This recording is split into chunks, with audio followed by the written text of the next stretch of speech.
Bab 621 saya juga sudah terlatih. Lin Yi menunggu beberapa menit, tetapi tidak ada respons dari sistem. Fase misi selanjutnya belum diumumkan. Berdasarkan pengalaman sebelumnya, fase tersebut mungkin dipicu di tengah proses. Ini agak sulit. Lamunan apa lagi? Jiqingyan melambaikan jarinya di depan Lin Yi. Hampir selesai. Waktunya tutup toko dan pulang. Lin Yi mengangguk. Ayo pergi. Setelah berkemas, mereka berdua kembali ke rumah dan mengakhiri pekerjaan hari itu. Keesokan paginya, Lin Yi menerima telepon dari Liang Ruoxu segera setelah dia tiba di toko. Sudah terpikir untuk ke pusat inkubasi, kata Liang Ruoxu, kebetulan aku sedang tidak ada kegiatan hari ini. Mau kuantar kamu? Baiklah, di mana kita harus bertemu? Datanglah ke rumahku, kata Liang Ruoxu. Ngomong-ngomong, kamu di toko? Ya, kenapa? Bawakan aku seporsi nasi goreng telur dan acar lobakmu juga, kata Liang Ruoxu. Kendarai sarimu. Jangan kendarai mobil sport. Saya sudah di bengkel. Hari ini saya naik likan. Becak saya diparkir di belakang. Pilih salah satu. Ayo kita pilih likan. Memikirkan pengalaman memalukan beberapa hari yang lalu, Liang Ruoxu masih memilih likan. Kenapa repot-repot? Tunggu saja di rumah. Dengan itu, Lin Yi membuat sepiring nasi goreng telur dan sepiring wortel dan acar sebelum berkendara menuju rumahnya. Liang Ruoxu mengenakan pakaian setengah berpakaian seperti biasanya, tampak seperti seorang ibu rumah tangga yang berbudi luhur. Kalau saja dia tidak berinisiatif mengungkapkan jati dirinya, tidak akan ada yang menyangka bahwa dia mempunyai kedudukan tinggi dan hanya sedikit orang yang bisa menandinginya. Kamu bawa makanan. Rapat tadi malam sampai lewat jam 9. Aku bahkan belum makan. Ini. Lin Yi menyerahkan nasi goreng dan acar kepada Liang Ruoxu. Lumayan. Belum dingin. Kalau tidak, aku harus memanaskannya lagi. Tentu saja tidak akan dingin. Agar tetap hangat, aku selalu memasukkannya ke dalam celana. Suhu celanaku sama dengan suhu makananmu. Liang Ruoxu mengabaikan omong kosong Lin Yi dan mengambil barang-barang itu. Dia tidak sabar untuk membukanya dan sarapan. Bagaimana kamu memasak nasi ini? Enak sekali, kata Liang Ruoxu sambil makan, tak peduli dengan penampilannya. Dengan tangan. Sambil berbicara, Lin Yi membuka kulkas. Kenapa kamu memasukkan stoking ke kulkas lagi? Apa kamu sengaja tidak membiarkan orang minum air? Ekspresi Liang Ruoxu muram. Ada air dingin di ketel. Tuangkan aku secangkir juga. Lin Yi menuangkan 2 cangkir air, satu untuk dirinya sendiri dan satu untuk Liang Ruoxu. Tempatnya sudah siap untuk ditempati, kan? Liang Ruoxu mengangguk. Sudah lama sekali rencana ini dibuat, tapi kami belum kalah. Berkat kebijakan ini, kami menunggu dan mengamati. Sekarang kesempatannya telah tiba, semua rencana siap untuk dimasukkan ke dalam agenda. Kami mengadakan pertemuan kemarin untuk membahas masalah ini. Apa hasil penelitiannya? Kita sedang bergerak menuju privatisasi industri kita, kata Liang Ruoxu. Gedung itu akan diberikan gratis kepada Anda selama 20 tahun. Selama periode tersebut, semua keuntungan akan menjadi milik Anda. Satu-satunya persyaratan adalah perusahaan yang menerima kontrak harus berasal dari industri teknologi tinggi. Benarkah? Semua keuntungannya akan menjadi milikku. Awalnya, Lin Yi mengira ia hanya berhak menggunakannya, tetapi ia tidak menyangka keuntungannya pun akan diberikan kepadanya. Anggap saja ini hadiahmu, kata Liang Ruoxu. Lagi pula, manfaat yang Anda bawa ke negara jauh lebih berharga daripada sebuah gedung. Terlebih lagi, Anda bisa mengurangi biaya sewa dan menarik perusahaan rintisan.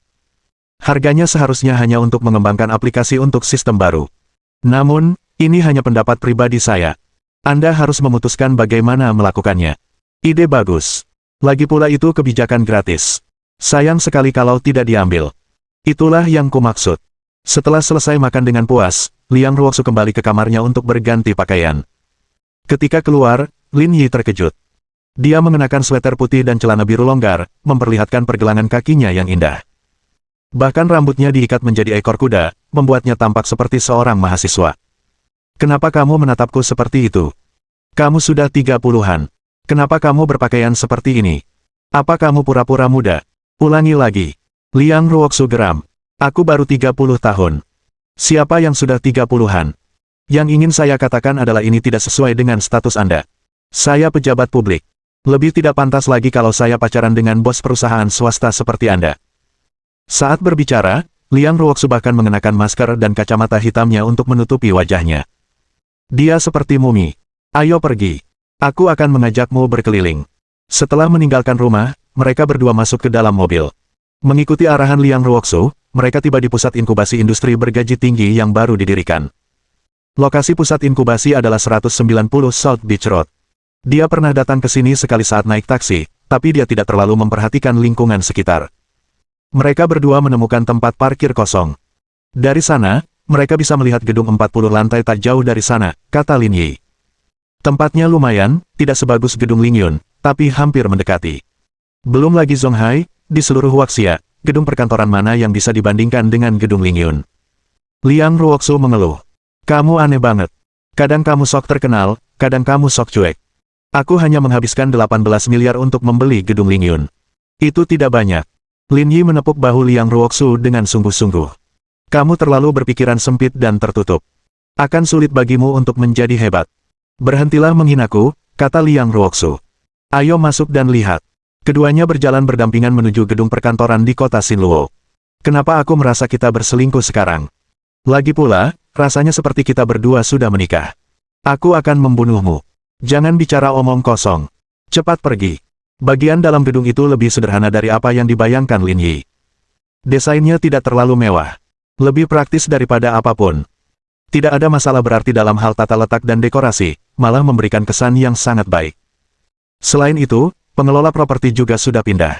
Dengan kata lain, mereka sudah mencapai titik di mana mereka bisa membawa tas mereka dan tinggal di sana. Lin Yi sedikit terkejut melihat orang lewat saat mereka berjalan-jalan.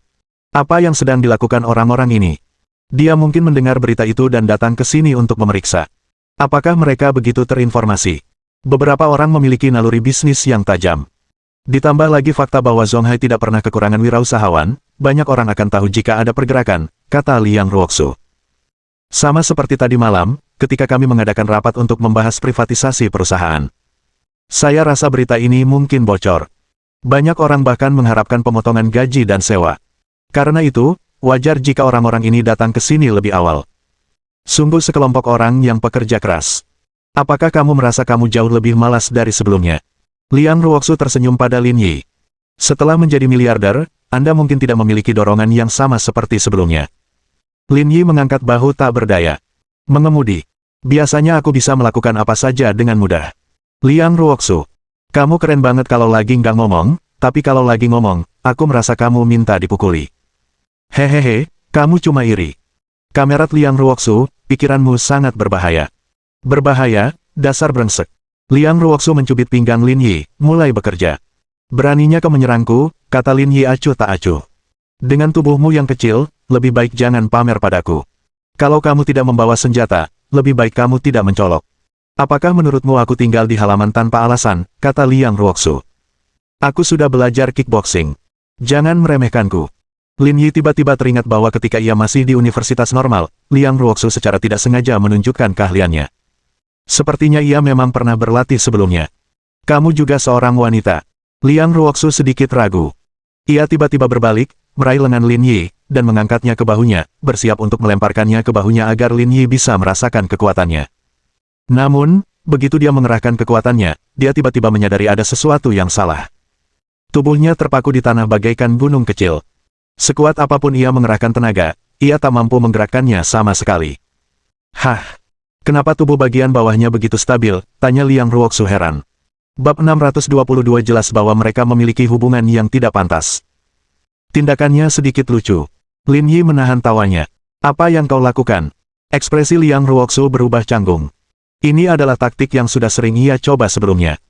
Meskipun keterampilannya tidak sebaik Lin Yi, peluang keberhasilannya masih sangat tinggi jika dia lengah. Ini adalah pertama kalinya dia bertemu seseorang sekuat Lin Yi. Orang aneh macam apa dia? Ah! Lin Yi mencengkeram lengan Liang Ruoxu. Liang Ruoxu menjerit dan menekannya ke dinding, membuatnya tak bisa bergerak. Cepat dan biarkan aku pergi, kata Liang Ruoxu dengan malu. Lin Yi membungkuk dan berbisik di telinga Liang Ruoxu. Ayo, coba melawan. Biar kulihat seberapa kuat dirimu. Merasakan napas hangat Lin Yi di bibirnya, Liang Ruoxu merasakan tubuhnya lemas. Tindakan ini terlalu menggoda, membuat Liang Ruoxu yang masih belum berpengalaman merasa sulit mengendalikan diri. Jangan main-main. Sebentar lagi akan ada yang datang. Ini lantai paling atas. Kosong. Lil, Wan, aku dengar dari ayahku kalau para petinggi sudah mengirimkan dokumen untuk mengubah tempat ini menjadi pusat industri bergaji tinggi. Pemerintah kota sudah selesai rapat dan akan segera mencari penyewa. Anehnya, Lin Yi dan Liang Ruoxu tercengang ketika mendengar suara itu. Mereka segera menghentikan kegiatan mereka. Mereka tidak membiarkan orang yang lewat melihat mereka. Liang Ruoxu mencubit Lin Yi dengan marah. Untungnya, aku bereaksi tepat waktu. Jika orang lain melihat ini, aku akan kehilangan segalanya. Apa salahnya? Kita semua sudah dewasa. Mereka pasti mengerti. Persetan dengan mereka. Liang Ruoxu yang merasa bersalah berpura-pura tenang karena seseorang telah tiba. Apakah kamu sudah memilih tempat? Ya. Menurutku lantai atasnya cukup bagus. Lin Yi berhenti menggoda Liang Ruoxu dan menyuarakan pikirannya. Awalnya, ia berencana untuk menetapkan alamat perusahaan di gedung Lingyun setelah Longxin dan Si Tech go public. Namun, sekarang setelah dia mengambil alih bisnis ini, bukanlah ide yang buruk untuk mendirikan perusahaan baru di sini. Kamu yang putuskan. Dimanapun kamu pilih, sama saja. Aku akan membantumu dengan prosedur lanjutannya. Baiklah, sudah diputuskan. Bagi Lin Yi, berdiri di lantai paling atas akan menjadi pertanda baik, tetapi dia tidak punya obsesi khusus dengan lantai itu. Hei, Bung. Tepat saat mereka berdua hendak pergi, tiba-tiba mereka mendengar seseorang berbicara di belakang mereka. Mereka adalah 4 orang yang baru saja mendatangi mereka. Ada 2 pria dan 2 wanita. Selain 1 pria, yang lainnya berpakaian santai, mirip dengan Liang Ruoxu. Anak laki-laki di depan mengenakan pakaian trendy. Rambutnya dikeriting, dan ia mengenakan kaos hitam longgar serta kalung logam perak. Ia mengenakan sepasang sepatu bot AJ1, inverse berwarna coklat dan putih di bawah kakinya. Ia tampak seperti seorang hipster. Namun, di antara keempatnya, yang paling menonjol adalah gadis yang berdiri di sampingnya. Ia mengenakan topi bisbol yang sama dengan Liang Ruoxu. Rambut hitam panjangnya tergerai di bahu, sementara celana jin hitam dan sepatu bot kecilnya menonjolkan lekuk kakinya. Hanya kedua kaki ini saja sudah cukup menarik. Nama pria itu adalah Zhou Ze, dan nama wanita itu adalah Suan. 2 sisanya bernama Han Fei dan Wang Zhen. Keempatnya adalah mahasiswa Institut Teknologi Zonghai, dan semuanya telah meraih gelar magister di sana. Meskipun Suan cantik, ia juga merupakan contoh sempurna dari ketekunan. Ia meraih prestasinya saat ini berkat kerja keras. Zhou Ze dijamin mendapat gelar master dengan koneksi keluarganya. Lagi pula, Institut Teknologi Zonghai hanyalah sekolah 211 biasa. Tidak sulit untuk mendapatkan gelar pasca sarjana di sana. Semua orang tahu betapa hebatnya Suan. Pada tahun kedua magisternya, ia menyelesaikan tesisnya lebih awal dan bahkan menerbitkan sebuah SCI. Berkat dukungan sekolah, ia memulai jalur kewirausahaan dan menghasilkan beberapa prestasi. Namun, untuk memiliki masa depan yang lebih baik dan memformalkan perusahaannya, dia datang ke sini untuk memilih tempat. Apakah kamu mencariku? Ekspresi Lin Yi acuh tak acuh dan dingin. Jika bukan karena mereka, ceritanya mungkin berkembang ke arah yang berbeda. Saya ingin bertanya, apakah Anda juga di sini untuk menyewa kantor? Lin Yi mengangguk. Ada apa? Sejujurnya, kami juga ingin mendirikan perusahaan di sini. Mari kita pelajari dengan saksama dan jangan saling mengganggu, kata Zhou Ze. Sepertinya ini tidak berhasil. Aku sudah suka lantai ini. Kalian bisa memilih dari lantai lainnya. Dia menyukai lantai ini. Seberapa besar perusahaan ini? Lin Yi dan Liang Ruoxu mengabaikan Zhou Ze dan berjalan ke tempat lain, siap untuk melanjutkan pemeriksaan.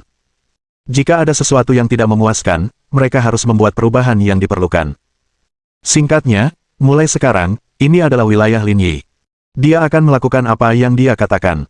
Melihat mereka berdua pergi, Zhou Ze mendengus. Bukankah orang itu terlalu pandai menyombongkan diri? Dia bahkan ingin memesan seluruh lantai, keluh Wang Zhen. Tapi aku bisa merasakan pria itu sepertinya sedang tidak enak badan. Dia bahkan berbicara dengan marah, kata Han Fei. Kalian gadis-gadis terlalu polos. Kalian bahkan tidak bisa melihat kebenaran, kata Wang Zhen. Waktu kita datang tadi, apa kau tidak melihat dia dan wanita itu terlihat kebingungan dan sedang merapikan pakaian mereka? Ada apa dengan itu? Jelas sekali dia melakukan sesuatu yang buruk saat kami menabraknya. Tidak mungkin. Ekspresi Han Fei tampak terkejut. Kau bisa melakukan itu di tempat seperti ini. Kalau di mobil saja tidak masalah, kenapa di sini tidak bisa, kata Wang Zhen, lebih seru kalau di tempat yang lapang pandangnya luas. Mentalitasmu benar-benar menyimpang, kata Han Fei. Apa yang menarik dari itu? Itu karena kamu belum dewasa sepenuhnya. Jangan bicara omong kosong. Cepat dan pikirkan masalah seriusnya, kata Han Fei. Orang itu ingin memesan seluruh lantai. Ayo kita pilih yang terbaik berikutnya dan turun untuk melihat-lihat. Jangan dengarkan omong kosongnya. Kebanyakan perusahaan tidak akan datang ke sini. Yang datang ke sini semuanya perusahaan kecil dan menengah. Siapa yang bisa memesan seluruh lantai? Itu lelucon yang keterlaluan, kata Zhou Ze. Benar juga. Kalau begitu, haruskah kita bertarung? Tanya Han Fei. Tentu saja. Aku akan bicara dengan keluargaku nanti dan meminta ayahku untuk mencari koneksi. Sebaiknya kita bisa menandatangani kontrak terlebih dahulu dan memilih tempat yang bagus, kata Zhou Ze kepada Suwan. Kalau terlalu repot, lupakan saja. Meskipun aku lebih suka lantai atas, aku tidak terpaku padanya. Lil, Wan, kamu mengecewakan. Kita semua bersaing secara adil. Kita tidak boleh jadi pengecut, kata Wang Zhen. Perusahaan ini baru saja berdiri. Kita harus memilih tempat yang tepat. Artinya, perusahaan ini sedang berkembang pesat, jadi kita harus berjuang untuk itu. Aku setuju, ini masuk akal. Kalau begitu, mari kita perjuangkan. Bagaimana kalau ada cara untuk mendapatkannya lebih dulu? Han Fei menambahkan. Benar sekali. Kita semua orang yang praktis. Kita tidak boleh kalah dari seorang gigolo. Gigolo. Han Fei terkejut. Wang Zhen, apa yang kau bicarakan? Bukankah sudah jelas, kata Wang Zhen. Pria itu tadi tampak seperti selebritas, sementara wanita itu mengenakan masker dan kacamata hitam. Ia menutupi tubuhnya rapat-rapat. Jelas sekali ia seorang wanita bersuami yang datang bersama kekasih kecilnya ke tempat umum. Itu agak fitnah, kata Suwan. Kita tidak punya bukti, jadi kita tidak bisa sembarangan memfitnah orang lain. Lil, Wan, kamu agak naif, kata Zhou Ze. Bukankah wanita itu tadi bilang akan membantu pria itu dengan prosedurnya? Jelas sekali dia sedang membeli properti untuk kekasihnya. Kalau tidak, bagaimana mungkin wanita seperti dia bisa mengurus prosedurnya? Mendengar kata-kata Zhou Ze, Suwan teringat percakapan mereka dan menyadari bahwa dia memang telah mengatakan hal ini. Suwan menggelengkan kepalanya tanpa daya.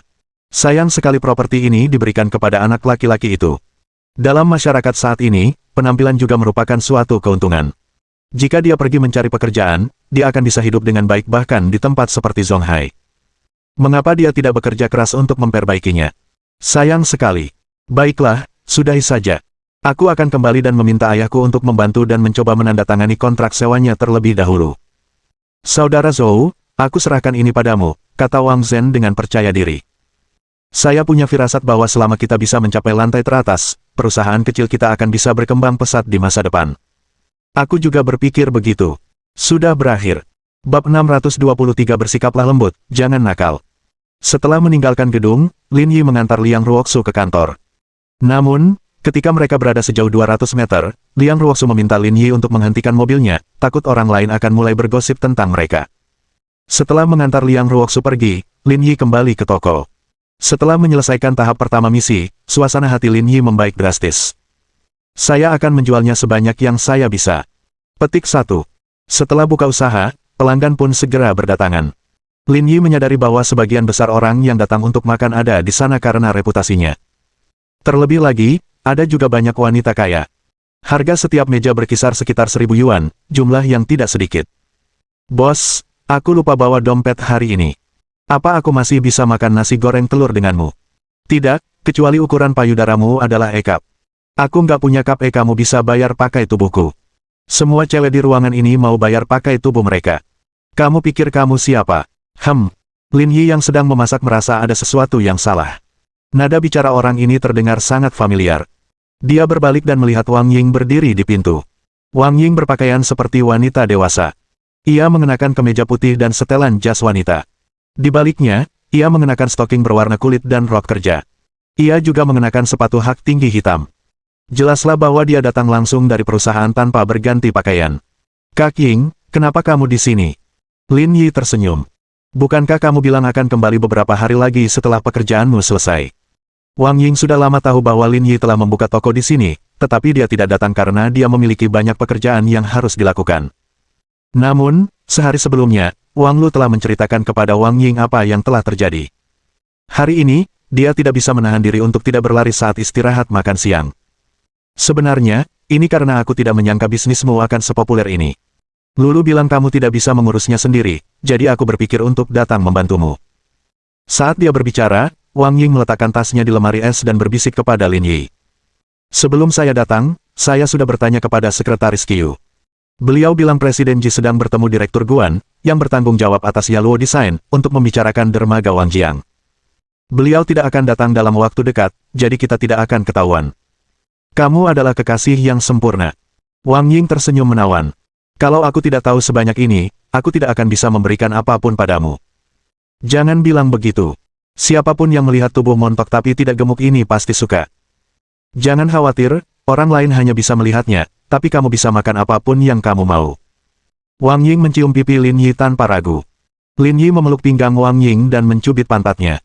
Nilai penuh. Lembutlah, jangan nakal, tegur Wang Ying. Cepat masak. Aku akan membantumu. Sudah makan siang. Pesan saja apapun yang kamu mau. Aku akan membuatnya untukmu. Jangan khawatirkan aku. Kita bicara lagi setelah kita selesai dengan tamu-tamu di luar. Bagaimana bisa? Karena kamu di sini, aku tidak bisa membiarkanmu kelaparan. Jangan khawatir, aku tidak akan berbasa-basi denganmu, kata Wang Ying. Aku bisa makan nanti. Kita mulai saja dulu. Baiklah, kalau kamu lapar, beritahu aku. Jangan malu-malu. Ya. Di mata Lin Yi, Wang Ying telah mewarisi sifat-sifat baik wanita Huaxian tradisional dengan sempurna. Dia bersedia menanggung kesulitan terlebih dahulu dan menikmati hidupnya kemudian. Meskipun dia cantik dan memiliki tubuh yang gemuk, saat dia bertemu dengan seseorang yang disukainya, dia akan fokus pada keluarga dan kekasihnya. Sifat ini terlalu langka. Kedatangan Wang Ying meringankan banyak tekanan pada Lin Yi. Keahliannya dalam menggunakan pisau jauh lebih baik daripada Ji Qingyan, dan itu membuat Lin Yi merasa jauh lebih santai. Ia hanya bertanggung jawab atas pekerjaan memasaknya. Karena alasan ini, tingkat perputaran restoran menjadi jauh lebih cepat. Namun, tetap saja sulit menahan antusiasme pelanggan yang tak terhitung jumlahnya, sehingga antrean di luar pun panjang. Setidaknya ada 20 pelanggan yang menunggu dengan sabar. Beberapa dari mereka ingin menyantap makanan Lin Yi, sementara yang lain ingin menikmati penampilan Lin Yi secara gratis. Motif mereka tidak mudah ditebak. Pada saat ini, di Jalan Zhengyang, dua orang asing berkulit putih sedang berjalan menuju toko. Nama mereka Louis dan Nathan. Mereka berasal dari Neva, Meiguo, dan merupakan mahasiswa pasca sarjana di Institut Teknologi Zonghai. Dalam arti tertentu, mereka adalah teman sekolah Lin Yi. Hei, Louis, kudengar restoran baru ini enak. Kamu mau coba? Sial, aku tahu toko ini, umpat Louis. Beberapa hari yang lalu, saya bertemu dengan seorang gadis Huaxia dan hampir berhasil. Akhirnya, dia bilang dia suka dengan pemilik toko ini dan memblokir nomor WeChat saya. Saya tidak bisa menghubunginya lagi. Aku juga pernah dengar. Banyak cewek di sekolah yang bilang pemilik toko itu ganteng banget, tapi menurutku itu berlebihan, kata Nathan. Aku tidak berpikir anak laki-laki Huaxia setampan kamu. Saya setuju. Saya hanya bisa bilang selera mereka terlalu buruk. Belum lagi saya sendiri, orang kulit putih manapun lebih baik daripada orang-orang Huaxian ini. Louis mengangkat bahu. Setelah melampiaskan amarahnya, ia tak lagi terlalu marah. Dia benar-benar meninggalkanku demi pemilik restoran. Ini akan menjadi penyesalan terbesarnya. Itu masuk akal. Jangan terlalu khawatir, kata Nathan. Restoran ini kelihatannya cukup bagus. Aku penasaran, apa aku bisa makan steak asli di sini? Kamu terlalu naif. Ini bukan Meiguo. Susah banget nemu steak autentik di sini, kata Louis. Dan tidak ada anggur merah asli juga. Aku tidak akan berada di tempat seperti ini kalau ayahku tidak bekerja di sini. Meskipun steak Huaxiannya tidak terlalu enak, kelebihannya adalah makanannya murah dan gadis-gadisnya sangat cantik. Pihak sekolah bahkan sangat memperhatikan saya. Saya akan menganggap waktu saya di sini sebagai liburan, kata Nathan. Bagaimanapun juga, kami sangat dihormati di sini. Ya ampun, nggak mungkin. Ada antrean juga, kata Louis. Ketika mereka berdua sampai di pintu masuk toko, mereka menyadari ada lebih dari 20 orang menunggu di luar. Mereka semua sedang menunggu untuk masuk dan makan. Ada restoran yang mengharuskan antre di Jalan Zhengyang. Baru pertama kali ini aku melihat hal seperti ini. Nathan sedikit terkejut. Mungkin kita di tempat yang tepat. Makanan mereka mungkin benar-benar lezat. Louis mengangkat bahu. Mungkin saja, tapi aku tidak mau antre. Aku tidak sesabar itu. Bagaimana kalau kita pergi ke yang lain? Tidak, jangan berubah. Louis menggosok hidungnya dan berkata dengan nada menggoda, sebenarnya, aku ingin masuk dan melihat seperti apa rupa pemilik toko ini. Hei, tenanglah. Sepertinya kamu mau memukul seseorang, saran Nathan. Meskipun kamu belajar tinju dari keluargamu, keamanan di Huaxia sangat ketat. Sebaiknya jangan membuat masalah di sini. Jangan khawatir. Louis melambaikan tangannya dan berkata dengan acuh tak acuh. Aku tidak berniat berkelahi, dan aku tidak punya kebiasaan menyerang yang lemah, jadi kamu tidak perlu khawatir. Aku di sini hanya untuk makan sederhana dan mengevaluasi seberapa buruk steak mereka. Bab 624 Anda di sini untuk pamer. Itu ide yang bagus. Sayangnya, terlalu banyak orang yang mengantre di luar. Saya tidak mau menunggu. Gampang, kata Nathan sambil tersenyum. Lalu ia berjalan ke depan barisan dan berdiri di samping sepasang muda-mudi. Melihat Nathan berjalan mendekat, pasangan muda itu terdiam sesaat sebelum mengenali dia dan Louis.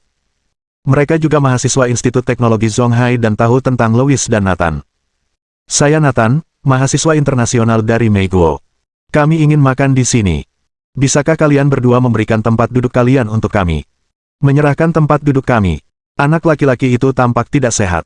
Pacarnya berdiri tepat di sampingnya. Jika dia menyerahkan kursinya begitu saja, dia akan kehilangan muka.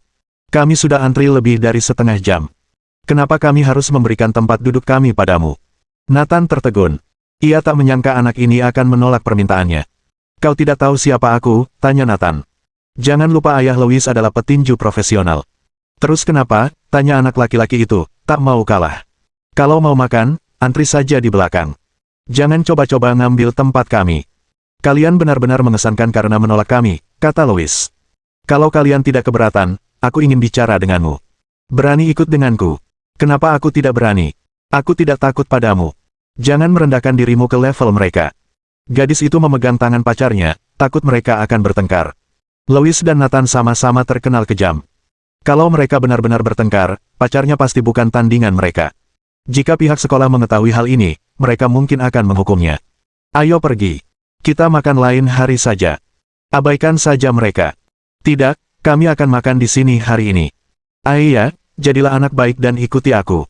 Wanita itu menghentakkan kakinya dengan marah dan menarik pacarnya sekuat tenaga. Louis dan Nathan keduanya tertawa puas. Hehe, malu-maluin banget. Setelah pasangan muda di depan pergi, keduanya tanpa malu-malu berdiri di depan. Orang-orang yang berdiri di belakang semuanya memperlihatkan ekspresi jijik. Akan tetapi, berdasarkan prinsip bahwa lebih baik menghindari masalah, tak seorang pun dari mereka yang berdebat dengan duo itu. Tak lama kemudian, para pelanggan keluar dari toko dan Louis serta Nathan masuk dengan angkuh. Bos. Ketika mereka memasuki toko, Louis memanggilnya, menyebabkan semua orang di toko memandang mereka dengan jijik. Meskipun ini restoran luar, aturannya mirip dengan kantin sekolah. Seharusnya kita menunggu giliran untuk menerima pesanan, tetapi orang-orang ini berteriak-teriak minta diperhatikan. Mereka sama sekali tidak punya sopan santun. Menjijikkan. Mendengar seseorang berbicara di luar, Wang Ying menyekat tangannya dengan handuk. Silakan saja. Aku akan keluar dan melihatnya. Lin Yi mengangguk dan tidak mengatakan apapun. Kamu mau pesan apa? Wang Ying keluar dan bertanya. Louis datang ke sini untuk menemui Lin Yi. Namun, ketika melihat Wang Ying, ia tak bisa mengalihkan pandangan darinya. Ia tertegun. Meiguo bukanlah tempat yang mengidolakan orang kurus. Sebaliknya, mereka lebih tertarik pada orang gemuk dan sehat. Meskipun sosok Wang Ying tidak seberlebihan wanita Ozone dan Meiguon, ia kurus di tempat yang seharusnya, dan gemuk di tempat yang seharusnya. Hal ini sangat menarik bagi kedua pria tersebut. Hei, cantik, kami mau 2 steak kualitas prima. Kamu pasti bisa masak itu, kan? Ya. Wang Ying berkata, apakah kamu butuh sesuatu lagi? Sejak menjadi manajer penjualan, Wang Ying sering pergi ke restoran-restoran mewah. Ia tahu steak kelas atas adalah yang terbaik. Mereka berdua sedikit terkejut bisa memesan steak kualitas prime di sini. Mereka telah berada di Huaxia selama lebih dari setengah tahun, tetapi dia belum pernah makan steak prime grade yang asli. Apakah di sini ada anggur merah? Tanya Louis. Ya, tapi anggur merah tidak ada di menu. Kamu bisa pergi ke lemari anggur dan pilih sendiri. Nona cantik, kuharap kau bisa memilihkan sebotol untuk kita. Aku ingin tahu apakah kau profesional, goda Louis. Maaf. Aku tidak tahu apa-apa tentang anggur merah. Ambil saja apapun yang ingin kau minum. Meski merasa jijik, Wang Ying menyembunyikannya. Ini karena dia takut hal itu memengaruhi bisnis Lin Yi. Louis mengangkat bahu. Kalau begitu aku akan pergi dan memilih 1 botol secara acak. Setelah memesan, Wang Ying kembali ke dapur dan melanjutkan membantu Lin Yi bekerja. Keduanya bekerja sama dengan sangat baik. Steaknya sudah siap. Siap disajikan. Aku akan pergi sekarang. Wang Ying menyingkirkan steaknya dan mengenakan mantelnya untuk mencegah kedua orang asing itu melongo melihatnya. Setelah mengantarkan makanan, Wang Ying kembali ke dapur dan langsung melepas mantelnya. Dia melakukannya begitu cepat, sehingga Lin Yi tidak menyadarinya. Entah berapa lama kemudian, terjadilah pertengkaran di toko. Suaranya begitu keras hingga dapur pun bisa mendengarnya. Ini tempat umum. Apa kamu tidak boleh merokok di sini? Seorang gadis berambut panjang mengipasi rokok di depannya dan memasang ekspresi jijik. Tidak ada tanda dilarang merokok di sini. Merokok seharusnya tidak jadi masalah, kan, kata Louis. Tapi ini tempat umum, dan tokonya tidak besar. Kalau kamu begini, kamu akan memengaruhi orang lain. Itu tidak ada hubungannya dengan kita, kata Louis. Itu kan cuma restoran Huaxian. Kenapa harus ada aturan seperti itu? Bos, ada yang merokok di sini. Ayo bereskan. Setelah memasak, Lin Yi keluar dan mencium bau asap rokok yang kuat. Bos, ada yang merokok di sini. Seluruh ruangan penuh dengan bau asap, kata gadis berambut panjang itu. Lin Yi tidak menjawab secara langsung. Sebaliknya, dia berkata kepada Louis dan Nathan. Merokok tidak diperbolehkan di toko, kamu bisa keluar jika kamu mau, kata Lin Yi. Ada begitu banyak aturan di toko Anda. Kita bisa menerapkan ini di toko lain, kata Louis. Lagi pula, kita belum makan. Apa kau mau mengusir kami? Jika kamu ingin makan, matikan rokokmu. Tapi rokokku baru setengah habis. Sayang kalau harus kumatikan, kata Louis sambil tersenyum. Ia sama sekali tidak berniat mematikannya. Kalau begitu, keluarlah dan merokok. Tapi masih ada setengah dari steak yang kupesan. Apa kau menggertakkan gigimu denganku? Lin Yi mengumpat. Louis tertegun oleh omelan Lin Yi dan tidak langsung bereaksi. Ia tidak menyangka bos pria ini akan memarahi mereka. Hal ini juga membuat para pelanggan wanita di toko itu bersemangat. Pemilik toko itu sangat jantan. Dia terlalu menawan.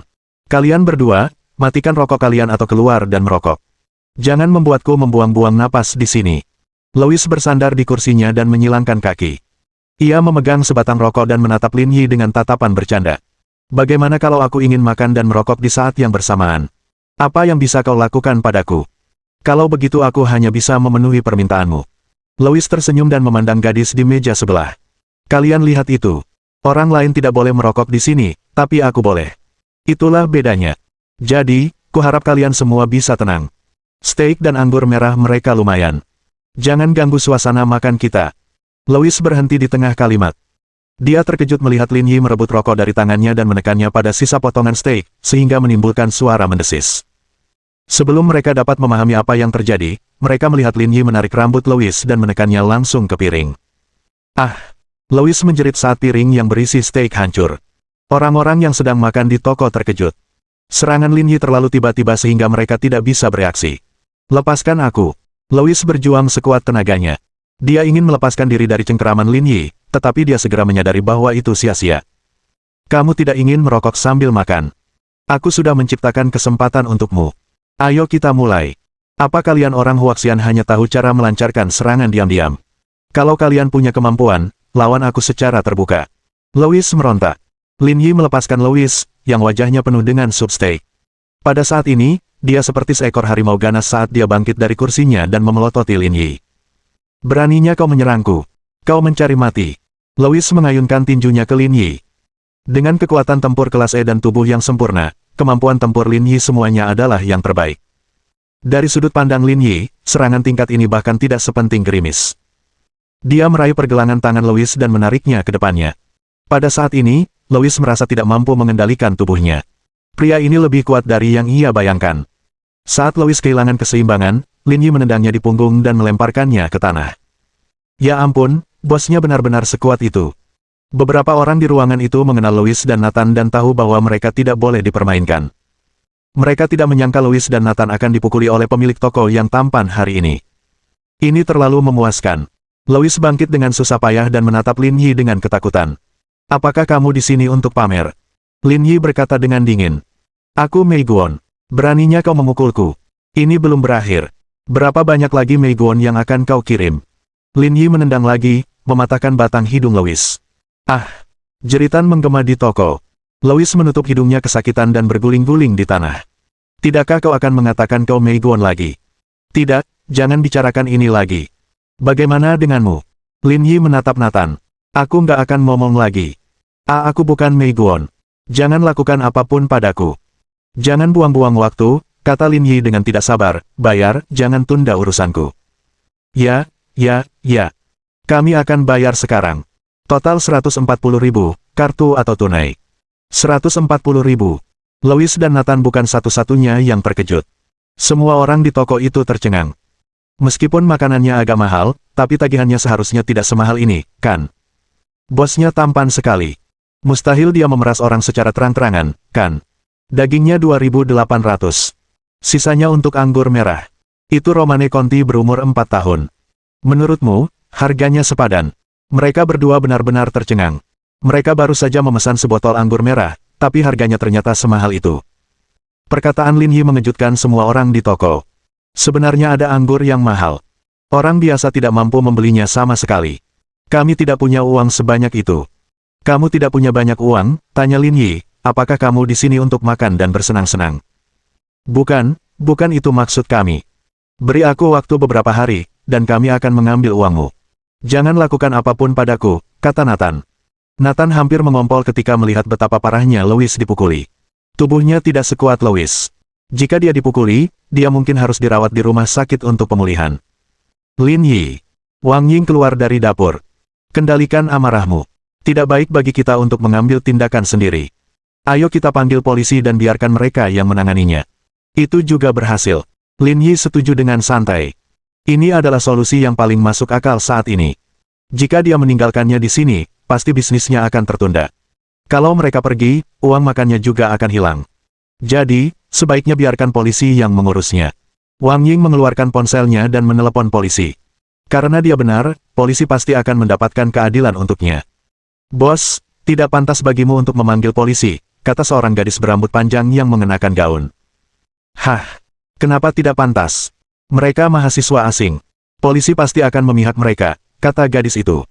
Saya ingat pernah ada mahasiswa internasional yang berkelahi dengan penduduk setempat. Mereka dibawa masuk kurang dari 30 menit sebelum akhirnya keluar dengan angkuh dan bahkan membuat pihak lain membayar. Saya tidak berpikir hal seperti itu akan terjadi, kata Lin Yi. Kalau begitu, aku bisa membuktikan keabsahan ceritanya, kata seorang anak laki-laki. Kurasa lebih baik menyelesaikan ini secara pribadi dan biarkan mereka berdua mengumpulkan uangnya sekarang. Saya setuju. Kalau tidak, mereka akan menuduh Anda membuka toko ilegal dan mematok harga selangit. Anda tidak hanya tidak akan mendapatkan uang, Anda bahkan bisa didenda. Louis, yang lumpuh di sampingnya, tersenyum. Berdasarkan situasi saat ini, menelepon polisi adalah hasil terbaik baginya. Dia dan Nathan adalah mahasiswa internasional dari Meiguan. Mereka tidak akan berani mempermasalahkan hal ini, dan polisi pasti akan membelanya. Pada saat itu, dia akan mempunyai kesempatan untuk membalas dendam. Bab 625 haruskah saya melakukannya sekali saja? Kita tidak bisa menyelesaikannya sendiri. Kita panggil polisi saja, ujar Louis. Bos, Anda tidak bisa memanggil polisi, kata gadis di toko itu. Itu urusan kami. Tutup mulutmu. Lin Yi menendang Louis lagi. Kenapa kau bicara seperti itu pada pelangganku? Ya. Aku salah bicara. Louis begitu ketakutan hingga tak berani bersuara karena takut dipukuli. Bos, dengarkan kami. Kami tidak bisa memanggil polisi. Tenang saja. Keadilan ada di hati rakyat.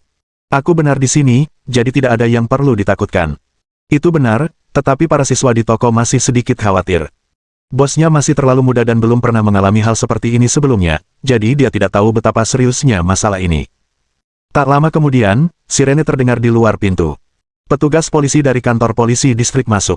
Saya melihat polisi datang. Louis dan Nathan bergegas menghampiri seolah-olah mereka telah melihat penyelamat mereka.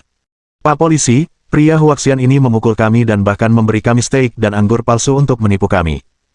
Dia meminta 140.000 yuan dari kami. Anda harus turun tangan dalam masalah ini. Para siswa di restoran yang menyaksikan keributan itu mengerutkan kening dingin. Segalanya ternyata sesuai dugaan mereka. Orang-orang ini jelas-jelas yang memulainya, tetapi sekarang mereka malah menuding siapa yang bersalah. Sungguh tidak tahu malu. Rekan-rekan polisi, bukan itu yang terjadi, Wang Ying berdiri dan menjelaskan. Mereka merokok di toko dulu, lalu tidak mendengarkan instruksi kami, jadi terjadilah konflik. Selain itu, meskipun barang-barang di toko kami mahal, semuanya asli. Wajar saja kalau barang-barang itu dijual seharga 140.000 yuan. Asli. Menurutmu ini restoran bintang 3 Michelin? Tanya Nathan. Demi Tuhan, aku berani bersumpah bahwa steak ini palsu, begitu pula anggur merahnya.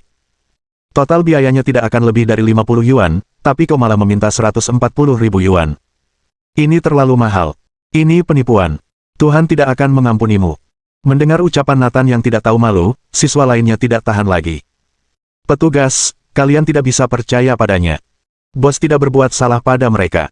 Mereka mulai merokok duluan. Ya, kita semua bisa bersaksi tentang ini. Mereka yang memulainya. Berhenti. Semuanya, diam, kata polisi pria itu.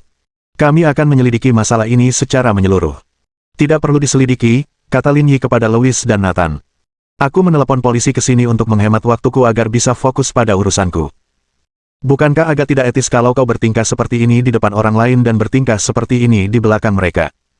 Kau memukulku duluan. Kau yang salah. Kita tidak bersalah, kata Louis. Kenapa kamu tidak berani bilang begitu sebelum polisi datang? Kenapa?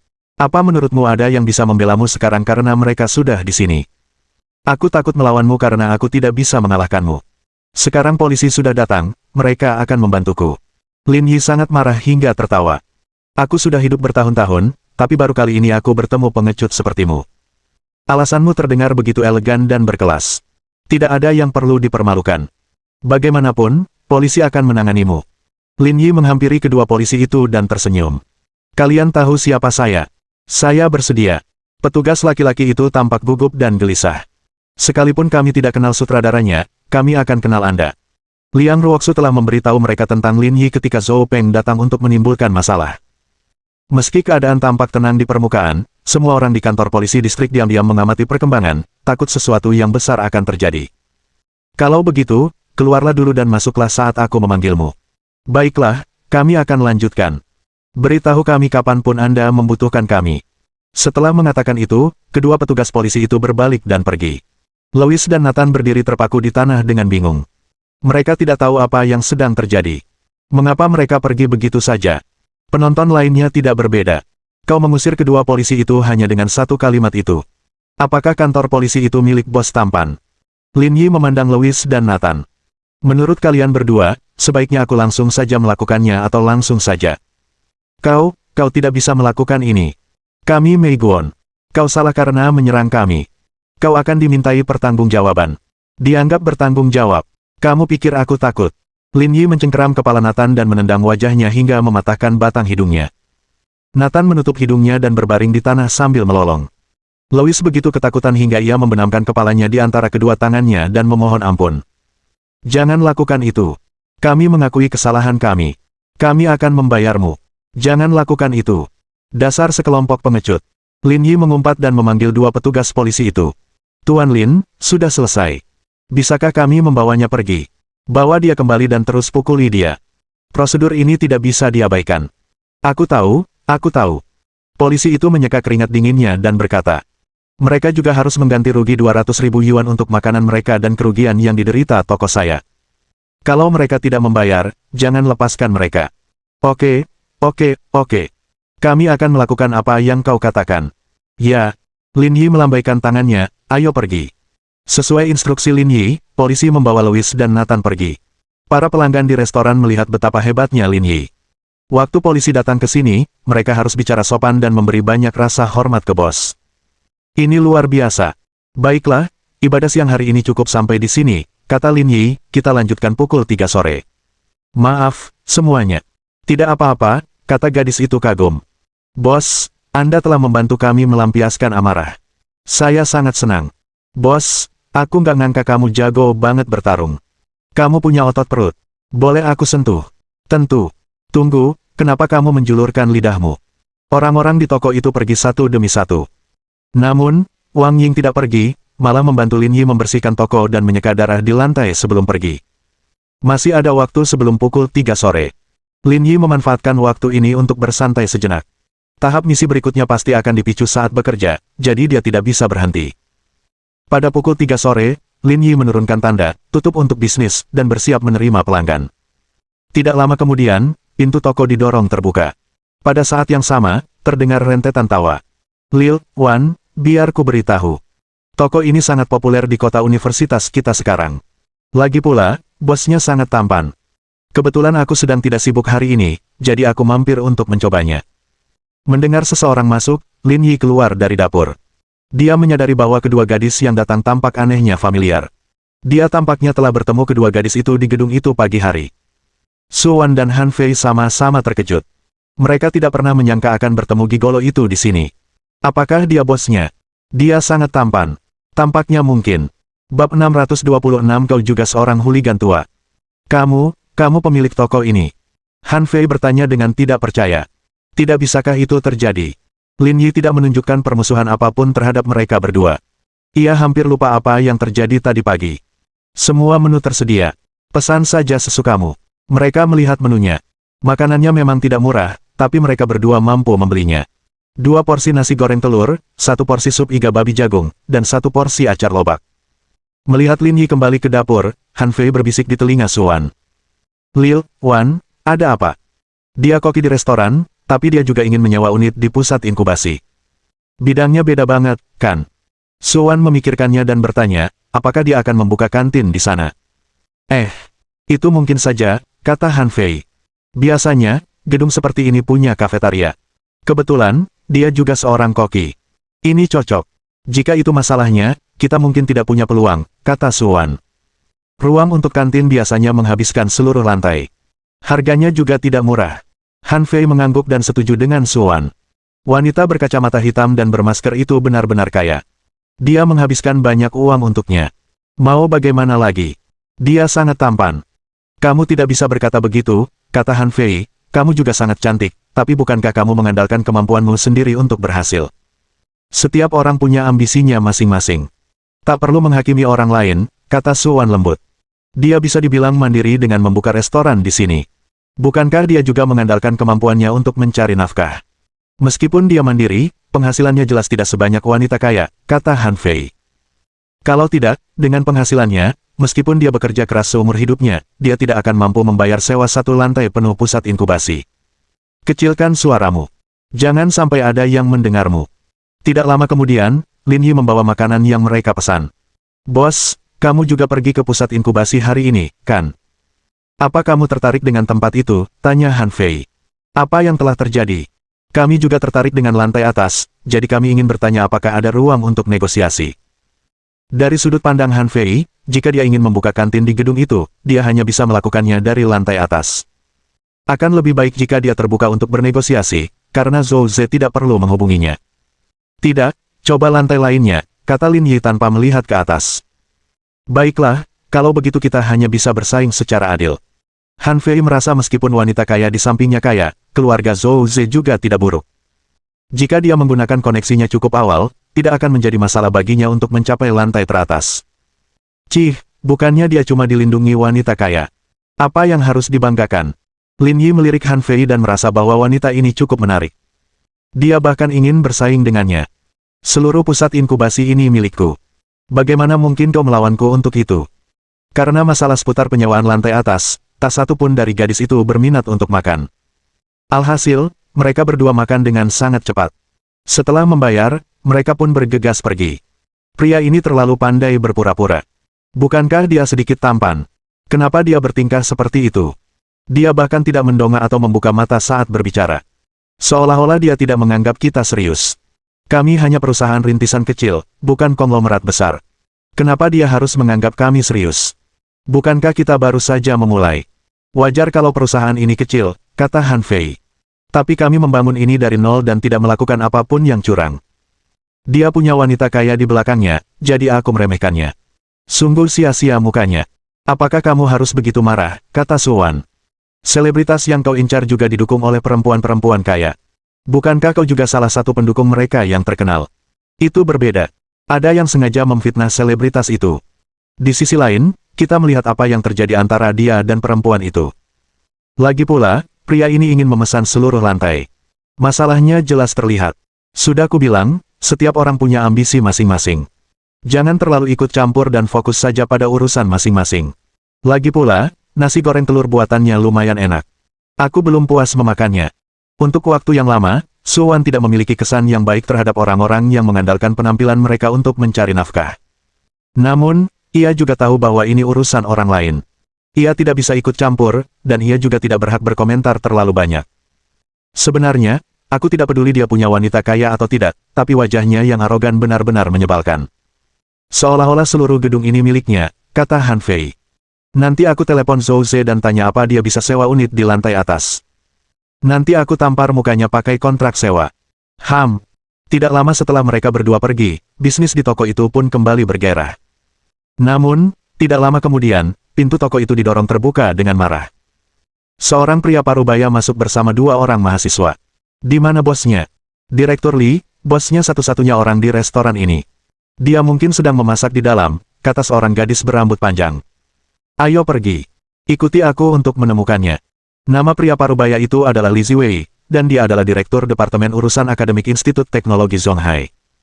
Setelah mengetahui bahwa dua siswa internasional dari sekolah tersebut dipukuli, ia membawa murid-muridnya ke sana. Pak Li, bosnya sedang marah. Apa dia mau mendengarkan Anda? Tanya mahasiswi itu. Aku masih seseorang yang harus dihormati, kata Li Ziwei, bawa saja aku ke sini. Mengerti, Guru Li. Li Ziwei dibawa ke dapur dan melihat Lin Yi sedang memasak. Namun, dia hanya melihat punggungnya dan tidak mengenali Lin Yi. Permisi, Anda pemilik toko ini, kan? Mendengar seseorang berbicara, Lin Yi berbalik. Yang mengejutkannya, ternyata Li Ziwei, direktur administrasi sekolah tersebut. Lin Yi, kenapa kamu di sini? Saya bos tempat ini, jadi tentu saja saya harus ada di sini, kata Lin Yi. Guru Li, apakah Anda punya waktu luang hari ini? Apakah Anda di sini untuk membantu saya? Lin Yi dan Li Ziwei adalah kenalan lama. Semasa sekolah, Lin Yi sering terlibat dalam banyak kasus besar di Zonghai Teknologi. Karena itu, ia sering pergi ke kantor Li Ziwei untuk minum teh. Namun, hasil Lin Yi tidak buruk. Lagi pula, setiap kali ia melakukan kejahatan, ia tidak melakukan tindakan yang cukup serius untuk membuatnya dikeluarkan. Karena alasan ini, keduanya sering beradu pendapat dalam hal kecerdasan dan keberanian. Hubungan ini berlangsung hingga Lin Yi lulus. Kedua mahasiswi itu sedikit terkejut. Mereka tidak menyangka bos tampan itu lulusan Zonghai Teknologi. Dengan kata lain, bukankah dia senior mereka? Lebih baik lagi kalau kamu yang jadi bos di sini, kata Li Ziwei. Cepat hubungi kantor polisi. Jangan paksa kedua mahasiswa pasca sarjana itu membayar lagi. Setelah itu, minta maaflah kepada mereka. Aku akan membantumu berdamai dengan mereka dan masalah ini akan dianggap selesai. Hah, tanya Lin Yi, apa yang kau bicarakan? Apa kau kurang tidur tadi malam? Lin Yi, kok kamu bisa ngomong gitu ke aku? Aku kan guru. Guru, kurasa kau sedang bermimpi, kata Lin Yi. Kamu nggak perlu bayar makananmu. Kamu nggak perlu bayar barang rusak. Kamu nggak tahu apa yang kamu jual. Bukankah jelas-jelas kamu bohong kalau bilang sebotol anggur merah dan 2 steak harganya 140.000 yuan? Kalau mereka terus-terusan ngurusin masalah ini, kamu harus tanggung akibatnya. Apa kamu nggak lihat kalau aku lagi berusaha melindungimu? Aku tidak setuju denganmu, kata Lin Yi. Pijat dari tukang pijat di pemandian umum harganya 80 yuan per kamar mandi. Sementara itu, untuk wanita di klub, harganya 8.000 yuan per malam. Harganya berbeda, jadi wajar saja harganya berbeda. Kamu sendiri juga preman tua, jadi kenapa kamu tidak mengerti logika sederhana ini? Bab 627 penampilan Anda meyakinkan orang lain. Senior tampan ini terlalu galak. Beraninya dia mengatakan hal seperti itu kepada guru. Wajah Li Ziwei memerah. Ia berpikir bahwa kepribadian arogan Lin Yi akan berkurang setelah mengalami pemukulan dari masyarakat. Tanpa diduga, dia malah menjadi semakin kurang ajar. Lin Yi, lagi pula kamu lulusan Zonghai Teknologi. Kamu sudah kuliah bertahun-tahun, jadi apa kamu tidak tahu caranya menghormati guru? Kau ingin bicara denganku tentang menghormati guru? Kalau begitu, aku harus bicara denganmu tentang hukum dan peraturan, kata Lin Yi. Saya ingat beberapa waktu lalu, Zonghai mengeluarkan peraturan administratif dan peraturan tertentu untuk mahasiswa asing. Sekarang, Anda masih saja bertingkah seperti penjilat. Mengapa? Apakah karena peraturan tersebut tidak tercantum dalam hukum pidana kita sehingga Anda tidak menganggapnya serius? Saat dia masih di Universitas Normal Zonghai, insiden yang melibatkan mahasiswa asing telah menyebabkan kehebohan besar. Karena alasan ini, Komisi Pendidikan Kelautan Huaxian mengeluarkan peraturan yang relevan untuk menghindari insiden serupa. Namun, mengingat situasi saat ini, penerapan peraturan ini belum selesai. Jika tidak, Li Ziwei tidak akan seperti ini. Ekspresi Li Ziwei terus berubah. Ia tak menyangka Lin Yi akan menyinggung peraturan yang dikeluarkan beberapa waktu lalu. Hal ini membuatnya bingung harus menjawab apa. Bahkan nada dan ekspresinya pun tak lagi setegas sebelumnya. Lin Yi, alasan aku memberitahumu ini karena aku takut akan dampak negatifnya, kata Li Ziwei. Lagi pula, kalian harus tahu bahwa sekolah kita memiliki lebih dari 100 mahasiswa internasional. Louis juga presiden Asosiasi Mahasiswa Internasional. Jika masalah ini sampai terungkap, tahukah kalian seberapa serius konsekuensinya?